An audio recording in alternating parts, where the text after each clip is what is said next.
My son and his new friend were inducted into the crusading army at Soissons, where they trained for 2 years.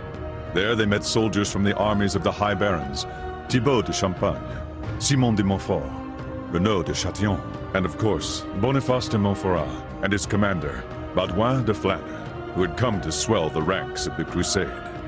Soon, almost 30,000 men were expected to depart for Venice. There, de Villehardouin and the 5 High Barons were negotiating the construction of a fleet of vessels with the Doge of Venice, the venerable Enrico Dandolo.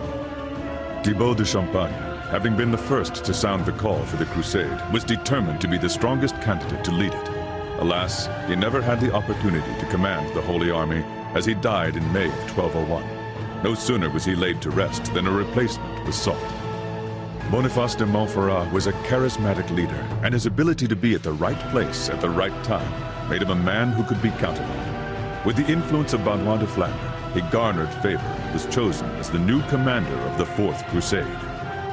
In the summer of 1202, the Crusaders set out on the road to Venice. Alas, desertions were numerous, and when fall came, only 12,000 men presented themselves.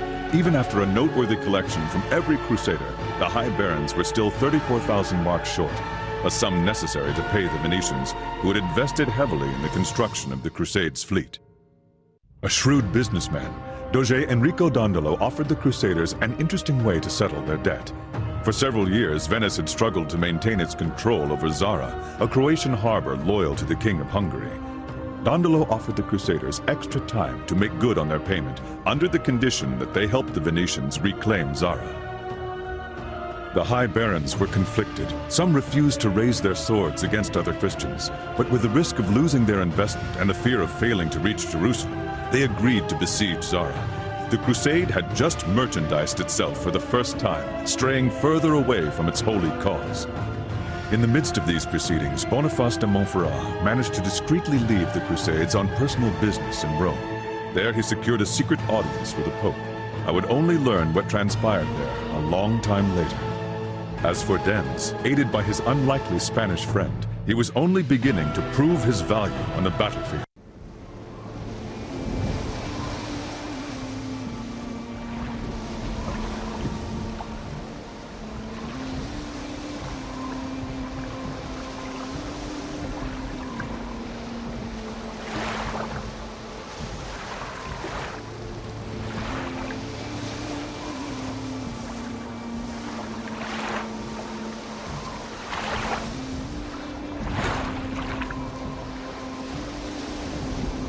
You know, Dens, where I come from, they'd call this a misión suicida. Not so loud, Esteban. Eh? Not so loud? These guys send us to a watchtower, filled with guards, to destroy an iron chain with links that are probably broader than our thighs. And all you've got to say is, not so loud? Esteban? Maybe if you hadn't hit that captain in the face during lunch and questioned the honor of his mother, we would be in a drier place right now. Oh, come on! That pig was cheating at dice! Look, like it or not, it's that chain or us. We can't turn around until we've done something about it. Please be quiet, or someone will discover us.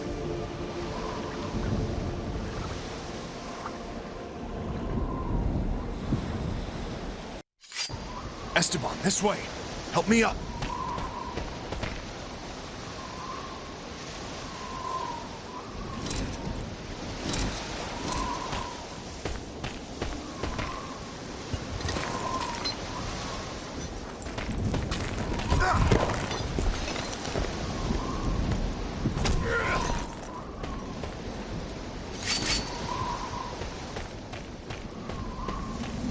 We should have seen this coming. Sneaking in is going to be impossible. Why can't it be easy? You know, we knock, somebody opens, we fight. This tower has endured sea-borne assaults for centuries. There must be a weakness in its walls somewhere. Don't tell me our lives are resting on your hero's intuition now, Dens. That sounds far-fetched, even for me.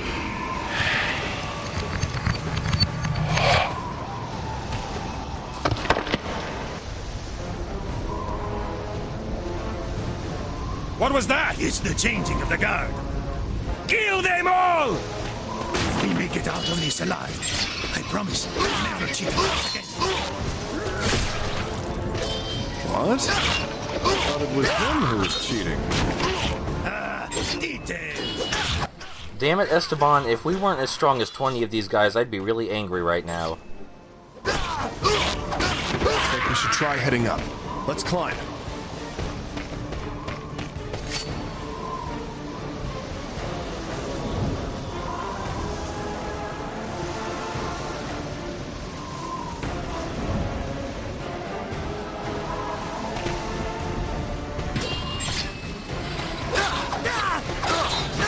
Intruders! What? It's only 2 men? Slay them! While the guys in this tower wear some armor, they're largely unprotected, and this means swords and spears are the way to go. Swords and spears deal the most damage against flesh. Maces deal the most damage against armor, and axes deal equal damage against flesh and armor. They're my favorite.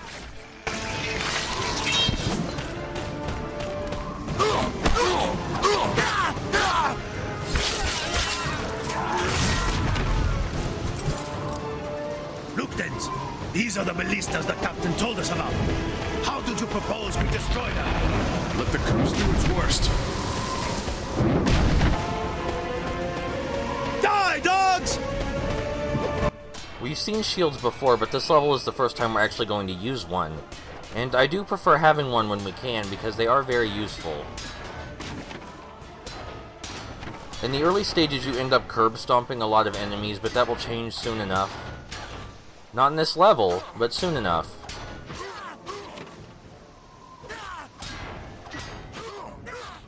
The shield stops our weapons from taking damage when we block, and I believe it also gives us more time to perform a deflection counter, which is super useful.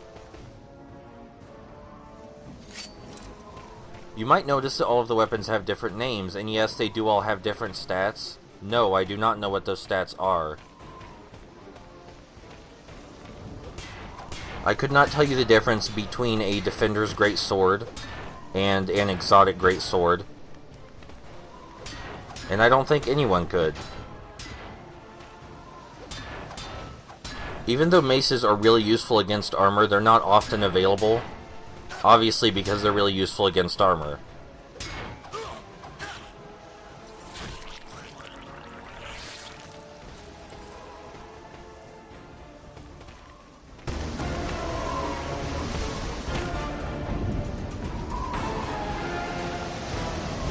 Don't let them go any further!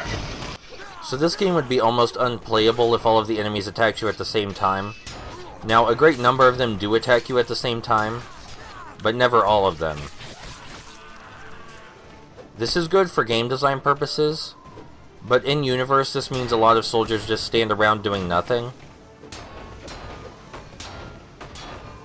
Every time I play this level, this guy always ends up stuck in the corner.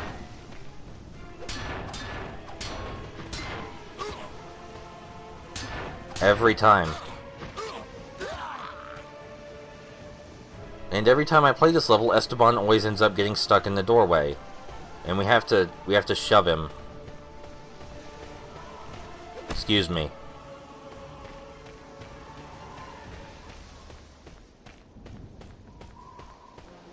As our main characters are part of the Fourth Crusade, the game struggles to make them seem like good people. And it eventually settles on a kind of middle ground. It's not that Denz and Esteban don't care about other people, they just have other primary interests. Denz's primary interest, of course, being to find his father.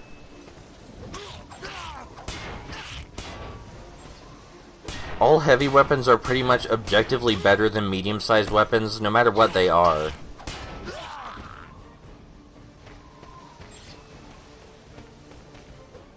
Esteban tries to grab enemies a lot, but they break out really fast on Nightmare mode, so I don't reach them in time.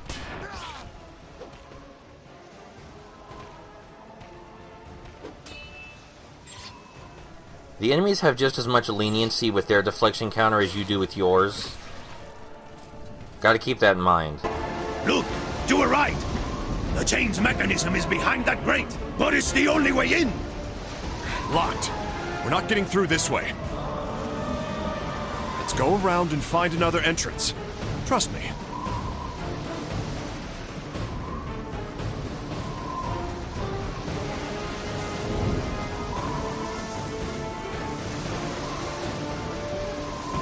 This is what I would call the actually first hard fight of the game.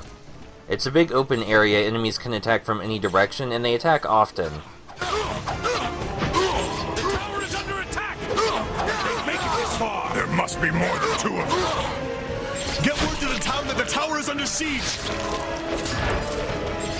The game is really trying hard to find a balance between, this is a suicide mission, we're gonna fail and die, and oh my god, they're so strong. They're anime men. That guy, I just sent him flying. Did you see that? That was great. You can see what I mean right here about some enemies just standing around. Like that guy with the shield up there. He's just standing there watching his buddies get smacked around. He doesn't even do anything when I smack him around. I wouldn't call the hit detection on the weapons precise, but it's precise enough that which combo you use matters a lot when you're trying to do crowd control.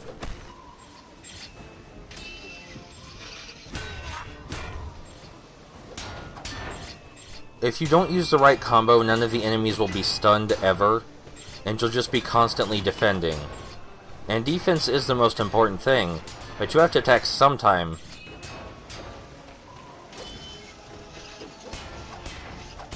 I would say overall that the most dangerous thing in this game is not defending yourself properly.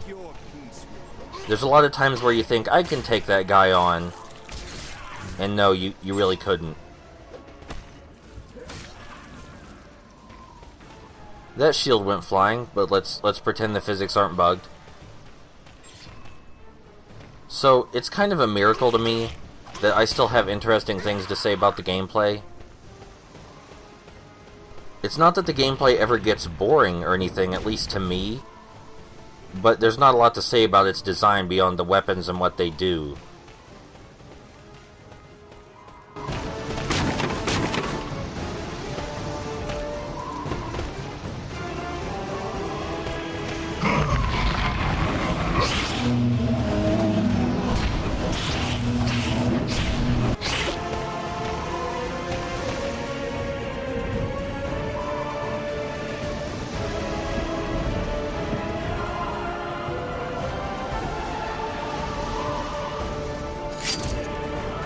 That should be enough for the fleet to get into the port. Let's get out of here.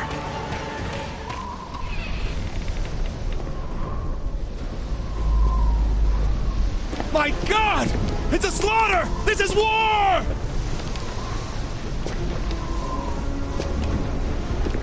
There they are! Get them!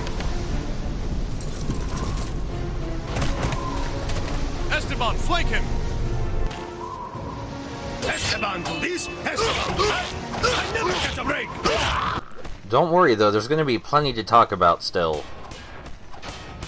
Even though the gameplay is fun and has some interesting mechanics, the main focus here is definitely the story.